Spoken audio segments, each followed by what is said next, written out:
Iċ-ċittadini għandhom ikunu fiċ-ċentru tal-Unjoni tal-Enerġija Ewropea u għandhom jingħataw is-saħħa biex jieħdu azzjoni huma stess. Dan kien il-messaġġ tal-membru parlamentari Maltija Mirjam Dalli waqt id-dibattitu dwar l-Energy Union mal-Viċi President tal-Kummissjoni Ewropea Maros Šefčovič li aktar kmieni dan ix-xahar kien Malta. Matul sessjoni plenarja tal-Parlament Ewropew Dalli enfasizzat li politika tajba tal-enerġija tista' twassal biex ċittadini jikkontrollaw aħjar il-konsum u l-produzzjoni tal-enerġija tagħhom fid-djar u fin-negozji.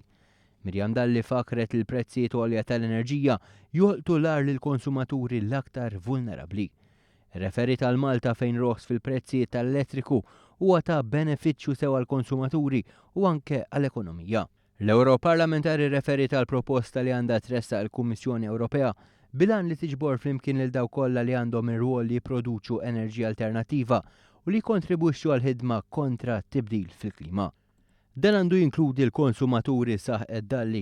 Intant fil-Parlament Ewropew fi Strasburgu l-Europarlamentari Marlene Mizzi talbet il-Kummissjoni Ewropea u lill-Istati membri biex jieħdu pożizzjoni b'saħħitha għal ħarsien u l-benesseri tal-annimali madwar l-Ewropa.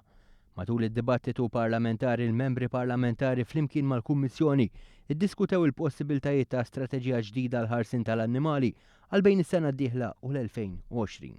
Mizzi ħeġġet lill-Kummissjoni biex timplementa mingħajr dewmien il-punti pendenti mill-istrateġija attwali kif ukoll tfassal strateġija ġdida malajr kemm jista' jkun.